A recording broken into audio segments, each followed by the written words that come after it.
प्रदक्षिणा पदे पदे आत्मवन्दनं समर्पयामि देववन्दनं समर्पयामि हरि ओम यज्ञेन यज्ञमय देवासानि धर्माणि प्रथमान्यादं देहनाकं महिमानः सदन्द्र यत्र पूर्वे साध्या सन्ति देवाः बोलो स्वयं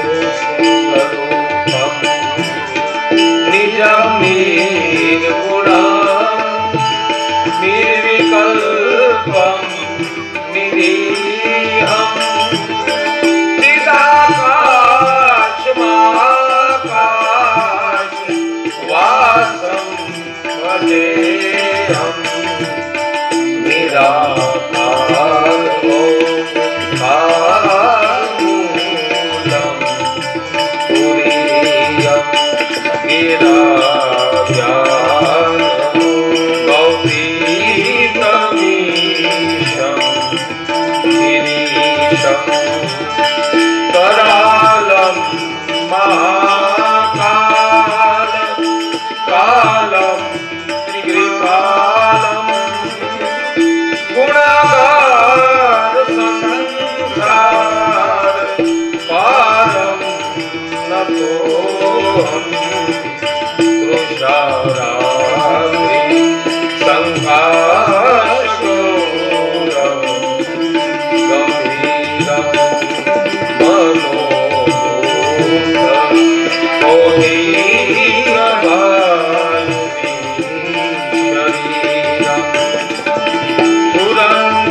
Okay.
रुद्राष्टकमिदं प्रोक्तं विप्रेण हरतोषये ये पठन्ति नरा भक्त्या तेषां शम्भो प्रसीदति। नमोऽस्तु ते व्यास विशाल बुद्धे उल्लार विन्दा यतपद्रनेत्र येन त्वया भारत तैल पूर्णे प्रज्वालितो ज्ञानमय प्रदीपः। बोलिए वेदव्यास भगवान की जय।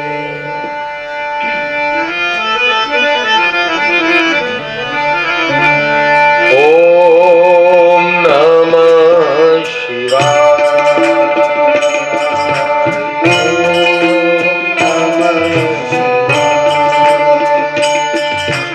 ओम नमः शिवाय।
महादेव की जय। रामचंद्र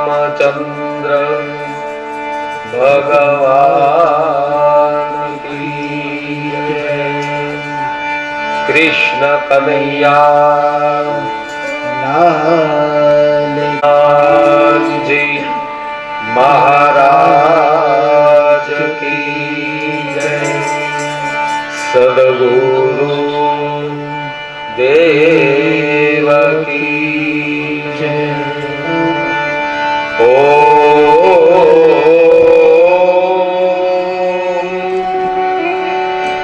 नमः पार्वती पतये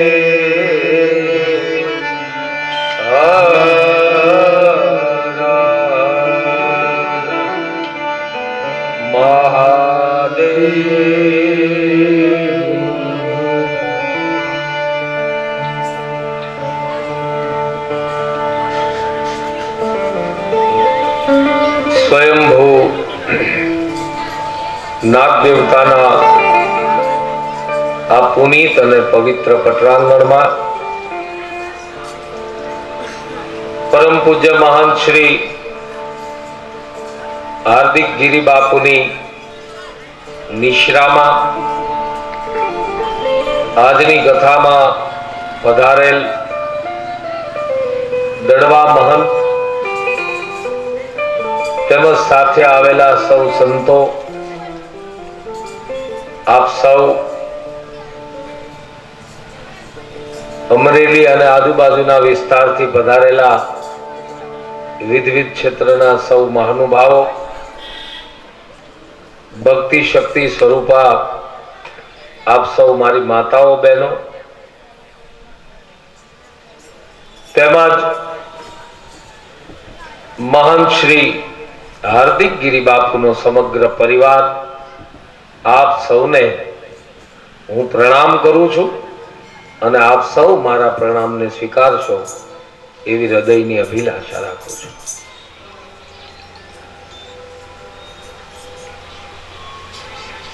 પ્રથમ દિવસથી લઈને આજે આ ત્રીજા દિવસની કથા સુધીમાં લગભગ દરરોજ મને તમને કોઈ સંત મહાપુરુષ આપને એના આશીર્વાદ દર્શનનો લાભ આવતા રહ્યા છે.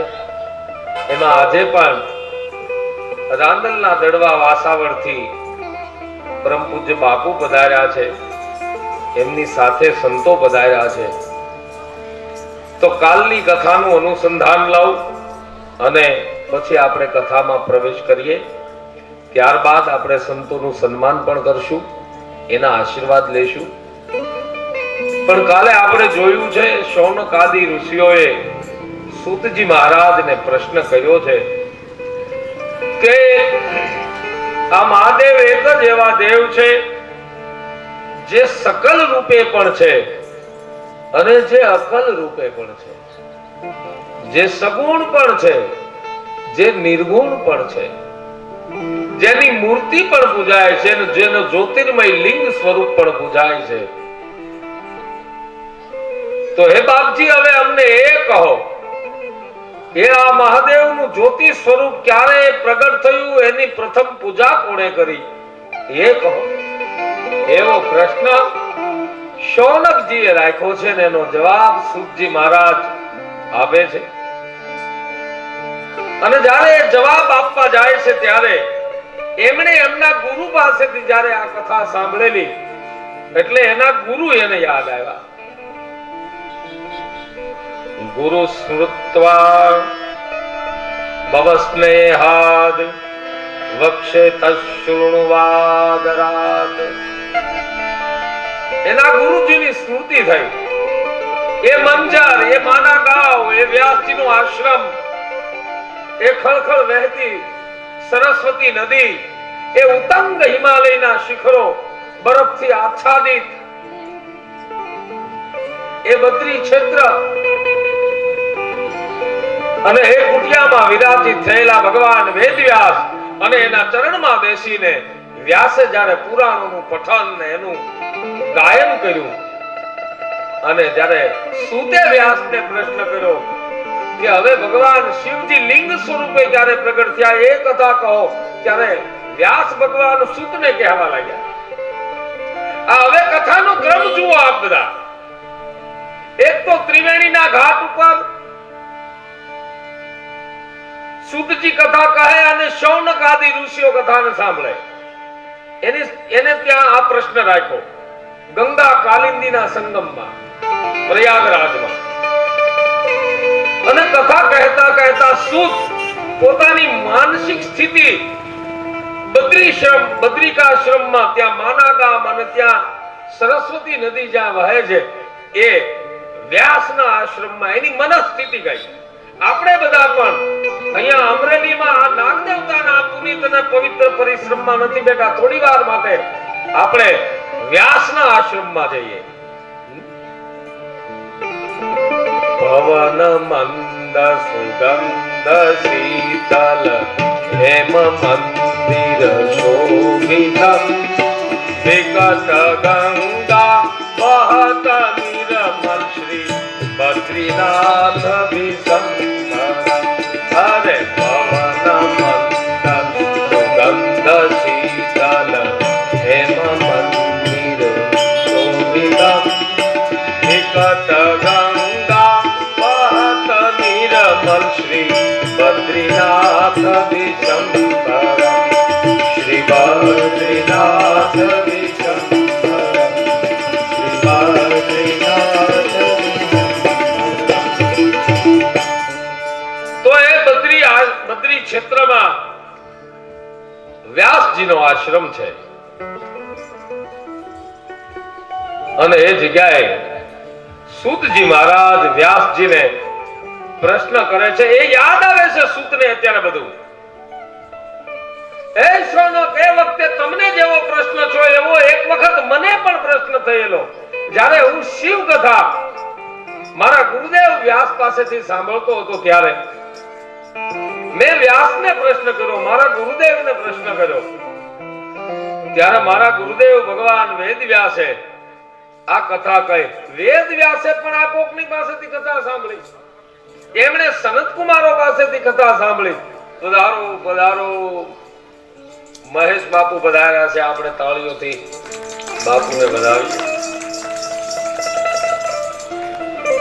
આપણે સૌ સંતોના સન્માન કરવા છે, પણ 1-2 મિનિટ પછી બધાની યાદી બનાવી મને ભાઈ આપી જાય એવી નમ્ર વિનંતી.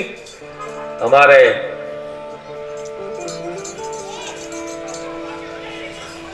હાર્દિક બાપુ જ્યારે બધાનું સન્માન કરશે ત્યારે યાદી બનાવીને આપે, પછી આપણે સન્માન કરશું. પણ પહેલા આ મંદિર જોઈ લો, આ દ્રશ્ય જોઈ લો આપ સૌ. વ્યાસ કહે છે સૂતજીને કે સૂત, તે મને જેમ પ્રશ્ન કર્યો ભગવાન શિવલિંગ સ્વરૂપે ક્યારે પ્રગટ થયા, એવો પ્રશ્ન મેં સનત કુમારોને કરેલો. સનત કુમાર વ્યાસને કહે કે વ્યાસ, તે જે મને પ્રશ્ન કર્યો એવો પ્રશ્ન એક વખત મેં નંદિકેશ્વરને કરેલો. અને હું નંદિકેશ્વર પાસે મંદરાચલ પર્વતની તળેટીમાં ગયેલો. જ્યારે ભગવાન મહાદેવ કાશી વિશ્વનાથથી નીકળી અને મંદરાચલ પર્વતની તળેટીમાં માં ભગવતી પાર્વતી અને શંકર ત્યારે પધારેલા. એ સમયે નંદિકેશ્વર કહે કે હું એમની સાથે હતો. શિવ અને પાર્વતીની સેવા કરવામાં શ્રીંગી, ભૃંગી, નંદી, વીરભદ્ર અમે બધા સાથે હતા. ત્યારે આવો જ પ્રશ્ન માં ભગવતી પરાંબા જગદંબા જયતિ જયતિ જય માત જયતિ કારણ સબ કરનિન જયતિ ભરણ ભંડાર જયતિ તારણ યરુ તરનિન જયતિ બુદ્ધ ગુરુદેવ એવી માં ભગવતી પરાંબા પાર્વતીએ આ પ્રશ્ન ભગવાન શિવને કરેલો.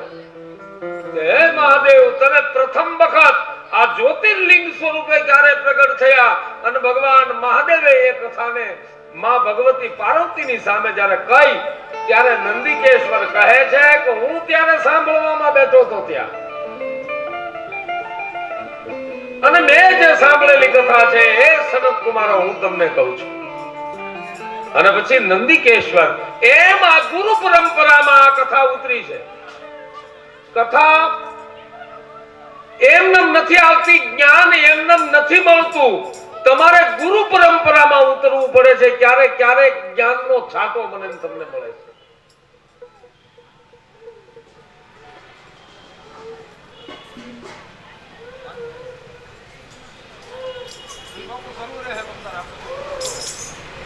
એટલે ગુરુ કર્યા વગર છૂટકો નથી મારા વાલા.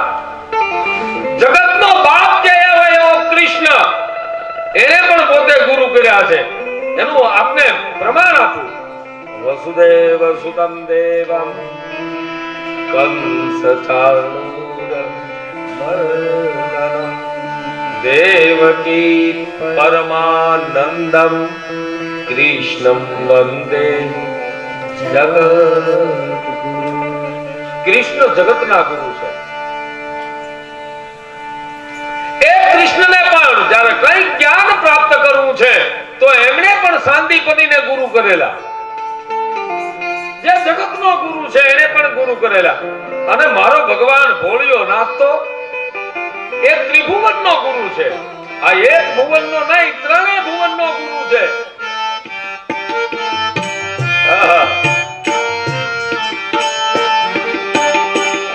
રામાયણ એનું પ્રમાણ આપે છે.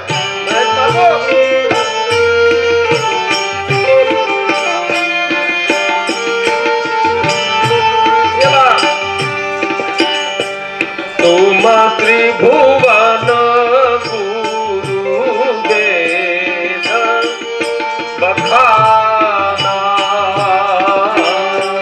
तुम त्रिभुवन गुरु वेद बखाना,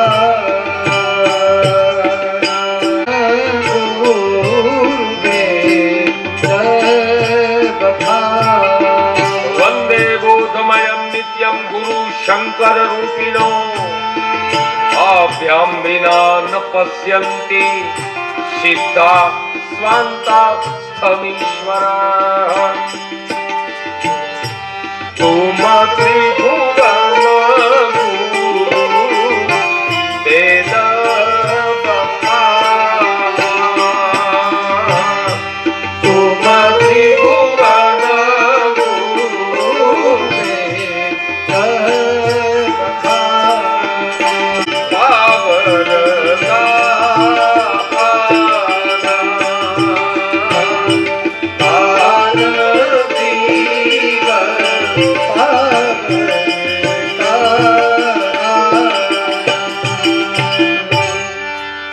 તો જગતનો ગુરુ ભગવાન શ્રી કૃષ્ણ વંદે જગત ગુરુ.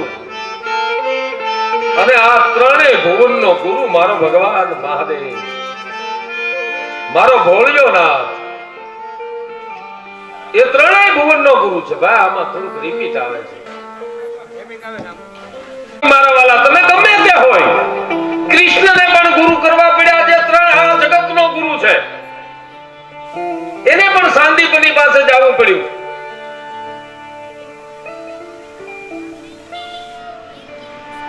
અમારો દત્તાત્રેય મહાદેવ આદેશ કરીને ઉભો રહે. એને 24 ગુરુ કર્યા.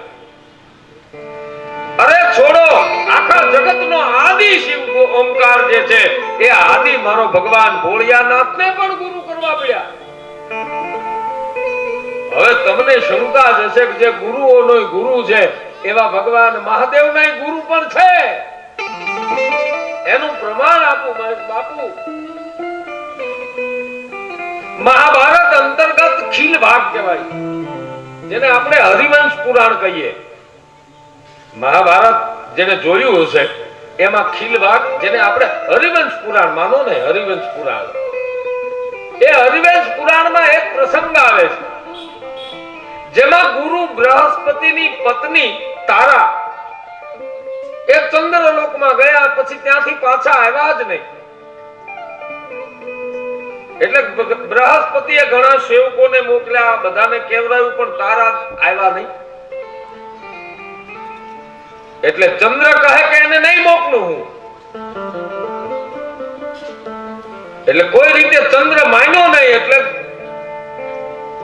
ગુરુ બૃહસ્પતિ ગયા કૈલાસ, ભગવાન મહાદેવને કહ્યું કે આ રીતે મારી પત્ની ચંદ્રલોકમાં ચંદ્ર પાસે છે, ચંદ્ર એને આવવા નથી દેતો, એટલે તમે ચાલો, ચંદ્રની સાથે મારે યુદ્ધ કરવું પડશે. આ હરિવંશ પુરાણના અખિલ ભાગનો આ પ્રસંગ છે. અને ત્યારે ભગવાન શંકર હજી પિનાક બન્યું નહોતું ત્યારે મહાદેવ પાસે જે ધનુષ્ય છે એ તો પિનાક છે, પણ હજી પિનાકની ઉત્પત્તિ નહોતી થઈ, કારણ કે હજી તો શવન ઋષિનો દીકરો દધીચી જન્મો જ નહોતો. એ પહેલાની વાત. દધીચી જન્મે, એના હાડકા દેવતાઓ લઈ જાય અને એમાંથી પિનાક, એમાંથી વજ્ર, એમાંથી બીજા અનેક શસ્ત્રો બને. પિનાક ધનુષ્ય બન્યું છે દધીચીના હાડકામાંથી. પણ હજી તો દધીચીનો જન્મ જ નથી થયો. ત્યારે ભગવાન મહાદેવ પાસે એક ધનુષ્ય હતું જેનું નામ હતું આગમન. આજગવ. એ આજગવ નામનું ધનુષ્ય લઈને ભગવાન શિવજી નીકળ્યા બૃહસ્પતિની સાથે. અને ચંદ્રલોકમાં જ્યારે ચડાઈ કરવા માટે બૃહસ્પતિને ભગવાન શંકર આવ્યા એટલે ચંદ્ર ધ્રુજી ગયો. ઓ બૃહસ્પતિને તો હરાવી દઉં, પણ ભગવાન મહાદેવને હું જીતી નહીં શકું. એટલે ચંદ્રએ આવી અને મહાદેવના ચરણમાં પ્રણામ કરીને પ્રશ્ન કર્યો, તમે આ બૃહસ્પતિની સાથે શું કામ આવ્યો? મારે તમારી સાથે ક્યાં કાંઈ વિરોધ છે? અને ભગવાન શંકર હવે ચંદ્રને જવાબ આપે કે હે ચંદ્ર સાંભળ, આ બૃહસ્પતિ અને હું અમે બંને ગુરુભાઈ છીએ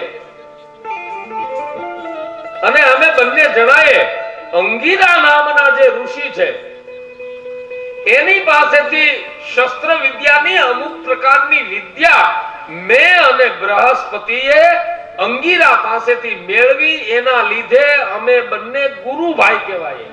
એવું હરિવંશ પુરાણમાં લખ્યું છે. એનો અર્થ એ થયો, એનો મંત્ર આપને બતાવું. રાખભાઈ 3 કાળી રાખ. તેન સેન ભગવાન રુદ્ર, તેન સેન ભગવાન રુદ્ર તસ્થ બૃહસ્પતે પ્રાશ્રિગ્રાહ્યો ભવદ્દેવઃ પ્રગહ્ય આજગવમ ધનુ. આ મંત્ર છે. હું અને બૃહસ્પતિ બંને પ્રાશ્રિગ્રાહ્ય એટલે કે સહાયક. એટલા માટે હું આ બૃહસ્પતિનો સહાયક બનીને આવ્યો છું, કારણ કે મારો ગુરુભાઈ છે. અંગીરા પાસેથી અમે બંને જણાએ અમુક પ્રકારની વિદ્યા પ્રાપ્ત કરી છે. વિદ્યા પ્રાપ્ત કરવામાં મારા વાલા કોઈ દી નાના મોટાનો ભેદ નહીં રાખશો કે આ મોટો છે ને આ નાનો છે એટલે એની પાસેથી શીખાય નહીં.